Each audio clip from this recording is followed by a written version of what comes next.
விபத்தில் உயிரிழப்பை ஏற்படுத்தினால் ஓட்டுநர்களுக்கு சிறை தண்டனை விதிக்கும் மத்திய அரசின் புதிய சட்டத்திற்கு எதிராக வட மாநிலங்களில் லாரி ஓட்டுநர்களின் போராட்டம் தீவிரமடைந்துள்ளது.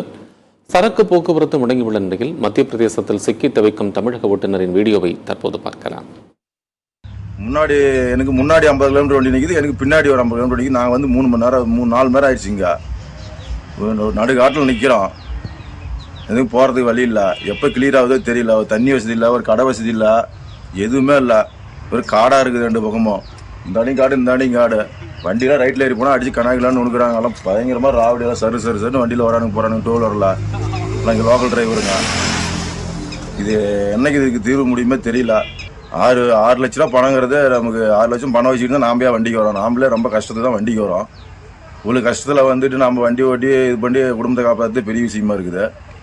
இதில் 10 வருஷம் ஜெயில்னா அவள் தான் நம்ம லைஃபே போயிடும். நம்ம குடும்பத்தை யார் காப்பாற்றுவா? அறிவுலாம் கொஞ்ச நாள் இருக்குது. சென்ட்ரல் கவர்மெண்ட் சட்டம் போடுறானுங்களா? பணத்தையும் 6 லட்சத்தை கொடுத்து 10 வருஷம் ஜெயில தூக்கி போட அவ்வளோதான். நம்ம கொண்டாடி போய் எதோ யதார்த்தமாக நடக்குது. நம்ம வேண்டு பண்ண போகிறதில்ல. எதுவுமே ஒரு நாயை கண்டா கூட நம்ம ஒதுங்கி போகிறோம்.